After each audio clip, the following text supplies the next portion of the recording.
और जिस दिन से वो कन्हैया यहाँ से गया, मन हमारा वो लेकर के चला गया। अब कौन से मन से कथा सुने?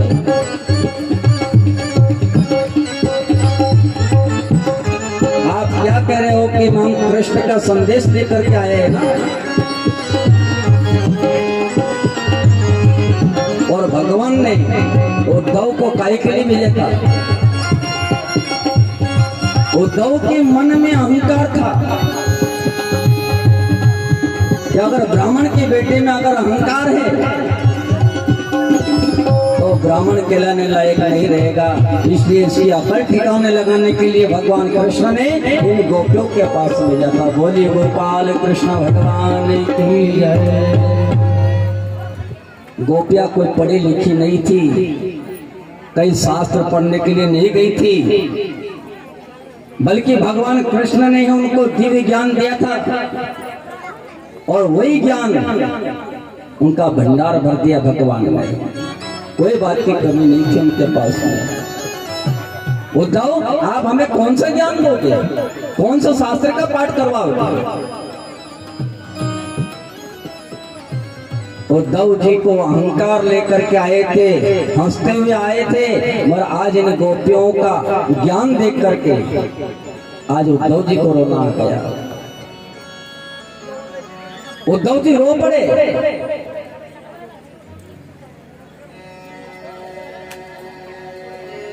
तो मैं तो ज्ञान देने के लिए आया था, मगर ये तो मेरे से भी ज्यादा ज्ञानी है, मैं इनको क्या ज्ञान दूंगा?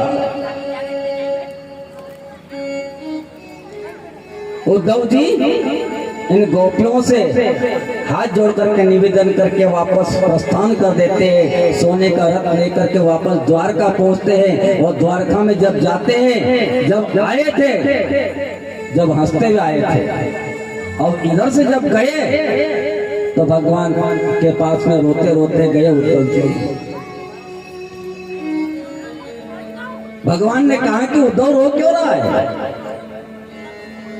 उद्धव ने कहा कि बस प्रभु, आपकी लीला आप ही जानो, मैं तो हार गया इन गोपियों के सामने। मैं तो समझा था कि ये अनपढ़ गोपी है, इनको कोई ज्ञान नहीं होगा, मगर मैंने गोकुल वृंदावन में जाकर के देखा तो वहां पर ज्ञान का भंडार है। गोपियां कोई पढ़ी लिखी नहीं थी, मगर ज्ञान अपार था उनके पास में। जहाँ साक्षात नारायण ने जन्म लिया, वहां का जीव कभी भी कोई अज्ञानी नहीं हो सकता।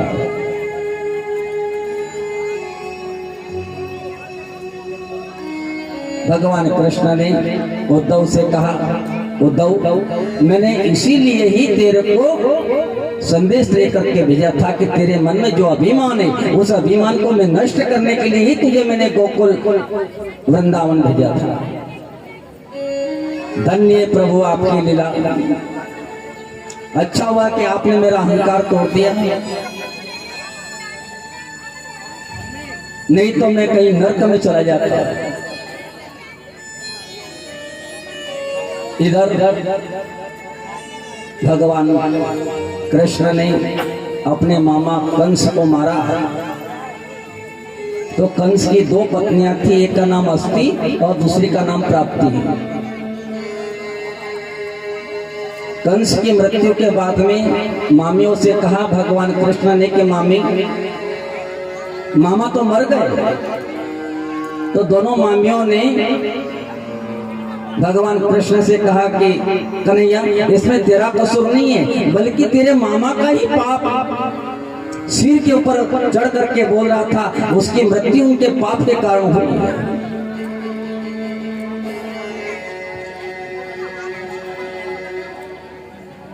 कंस के पिता उग्रसेन को कारागृह से मुक्त किया भगवान ने, अपने माता पिता को मुक्त किया, अपनी माता को गले लगाया और माता से कहा कि माँ, आपको बहुत दुख झेलना पड़ा। 12 वर्ष के अंदर भगवान कृष्ण ने अपनी माँ से मिले थे, और जिसका बेटा 12 वर्ष से दूर रहे, जन्म हो उसी दिन से लापता हो, तो उस माँ की क्या दशा हुई होगी, उसके पिता की क्या दशा हुई होगी।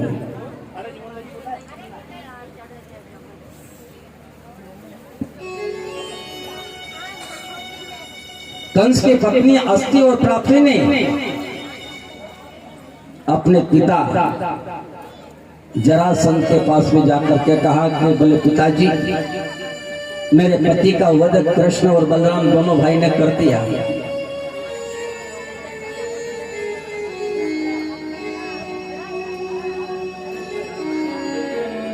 जरासंध सत्राजित कई बार आक्रमण किया। भगवान ने सत्राजित को 17 बार परास्त किया। तीसरी बार जब युद्ध लड़ने के लिए आते हैं तो भगवान प्रवशण पर्वत के ऊपर चढ़ जाते हैं। सत्राजित में उस प्रवशण पर्वत के ऊपर आग लगा देते हैं। भगवान उस प्रवशण पर्वत से द्वारका में प्रवेश कर जाते हैं। भगवान ने द्वारका को वहां से बसाया था। और ये दुष्ट लोग मन में विचार करते कि मैंने कृष्ण को प्रवशण पर्वत के ऊपर आग लगाने से जला करके भस्म कर दिया। जब 18वीं बार प्रवेश युद्ध करने के लिए आते हैं तो सत्राजित, जरासंध और साथ में कालियवन भी आता है कि दादा हम दो तो परास्त हो चुके, और अब जब तीसरी बार आते हैं तो काल यवन को भी लेकर के आते हैं। और काल ने कहा कि मैं उसको मार दूंगा। भगवान कृष्ण ने देखा कि आज तो 3 योद्धा बड़े बड़े आए हैं। भगवान कृष्ण ने कहा कि मेरे पास में ना तो अस्त्र है, ना शस्त्र है, न रथ है, और तुम बड़े बड़े सेना लेकर के आए हो, बड़े बड़े योद्धा आए हो, यह अनिति का युद्ध कैसा? तो तीनों योद्धा कहने लगे कि आपकी जिसके साथ में भी इच्छा हो उसके साथ में युद्ध कर सकते हो। जरासंध को भी मना कर दिया। सत्राजित को भी कहा कि मैंने तेरे 17 बार परास्त किया। रही बात कालियवन की, भगवान कृष्ण ने कहा कि बोले कि मैं कालियवन के साथ में युद्ध लड़ने के लिए तैयार हूं। भगवान ने कहा कि मैं आपका भरोसा नहीं करता, मैं एकांत में जाकर के युद्ध लड़ूंगा, अकेले में जाकर के युद्ध लड़ूंगा। भगवान वहां से रण छोड़ करके भागते और पीछे पीछे कालियवन में भाग रहे हैं। उसी दिन से भगवान का नाम एक नाम रखा है रणछोड़ राय। बोले रणछोड़ भगवान की जय। कि भगवान को भी काल को देख करके रण को छोड़ करके भागना पड़ा। भगवान भी काल को नहीं मार सके। भगवान भागते भागते एक बहुत बड़ी गुफा थी, उस गुफा के अंदर प्रवेश कर जाते हैं। उसके अंदर एक मुचकुंद नाम का व्यक्ति सोया था। भगवान ने अपना पीताम्बर निकाला और उस मुचकुंद के ऊपर उड़ा दिया और भगवान स्वयं अंधेरी कंदरा में चले जाते हैं। पीछे से काल आता है। वो काल ने देखा कि ये छलिया यहाँ आकर के सोया है, अब मैं तुझे छोड़ने वाला नहीं हूँ। और उस मुचकुंद को भगवान ने ही आशीर्वाद दिया था कि तू इस कंदरा में जाकर के सो जा, और जब भी तुझे कोई जगाएगा और जिसके ऊपर तेरी दृष्टि पड़ेगी वो जल करके भस्म हो जाएगा। भगवान ने तोड़ निकाला काल यवन को मारने के लिए, और काल यवन ने एक ठोकर मारी और कहा कि उठ छलिया, तू यहाँ आकर के सोया है, अब मैं तुझे नहीं छोड़ने वाला।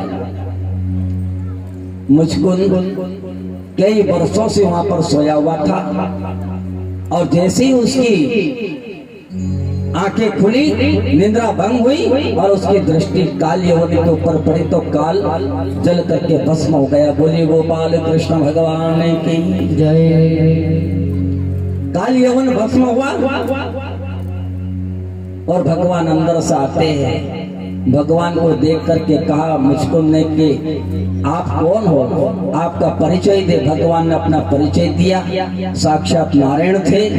मुचकुंद ने भगवान से कहा कि प्रभु अब मैं इस पृथ्वी के ऊपर कब तक भटकता रहूंगा, आपने ही मुझे यहाँ सोने के लिए कहा था, बरसों बीत गए थे और आज मैं आराम से सो रहा था तो इस काल ने मुझे आकर के जगा दिया। तो भगवान ने कहा कि ये मैंने ही विचार करके यहाँ आया था, क्योंकि काल को मैं नहीं मार सकता, इसीलिए मैंने तेरे सुपुर्द कर दिया। तो मुझको ने कहा कि प्रभु अब मुझे मेरा उद्धार करने का कोई उपाय बतलाइए।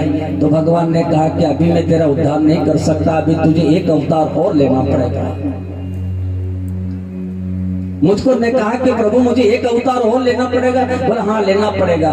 तो मुझको ने कहा कि प्रभु आप मुझे एक अवतार की कोई जरूरत नहीं, मुझे चाहे आपको आपकी इच्छा से 10 अवतार मिले, मगर जिस अवतार में मैं जाऊं मगर मेरे हाथ से कोई पाप ना हो जाए। भगवान ने आशीर्वाद दिया कि मुझको तू किसी प्रकार की चिंता मत कर, तुझे अगले अवतार में तू इतना बड़ा दानी बनेगा, इतना बड़ा त्यागी बनेगा कि तेरा इतिहास में नाम आएगा। कलयुग रहेगा, कलयुग के अंत तक तेरे नाम का उच्चारण होता रहेगा।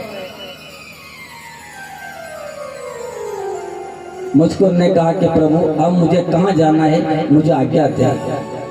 भगवान कृष्ण ने मुझको उनसे कहा कि तुझे एक अवतार और लेना है और भी तू ब्राह्मण कुल में जन्मेगा और तेरा नाम नरसिंह मेहता होगा। नरसिंह मेहता तेरा नाम होगा और तू हमेशा भगवान को भक्ति करेगा और तू भगवान को ही जहां बुलाएगा वहां भगवान तेरे लिए आने के लिए तैयार है और मैं आधी रात को तैयार हूं तेरे लिए। तो आपने नरसिंह मेहता की कथा सुनी होगी। नरसिंह मेहता अच्छे धनाढ्य घर में जन्म लिया।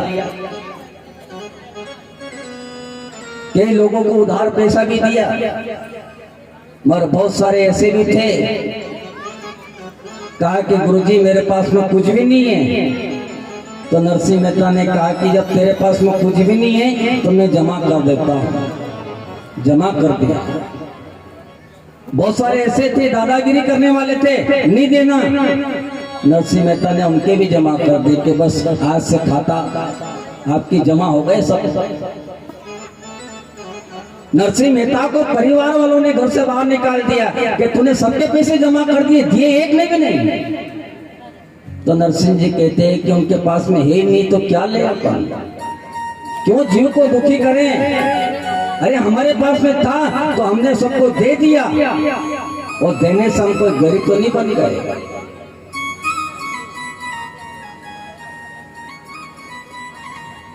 और उन्हीं की बेटी के यहाँ जब मामेरा भरने का समय आया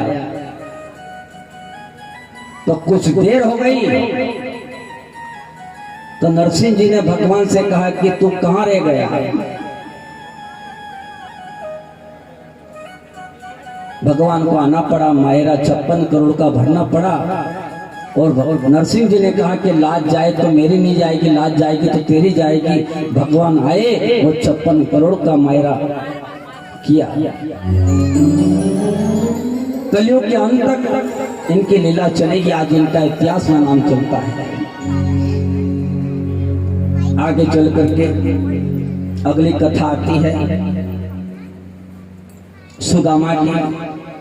सुदामा की पत्नी ने अपने पति से कहा, पतिदेव मैंने सुना है कि आपके मित्र द्वारकाधीश है। तो सुदामा ने कहा कि बोले कि हाँ वो मेरा खास मित्र है, हम बचपन में साथ साथ में खेले।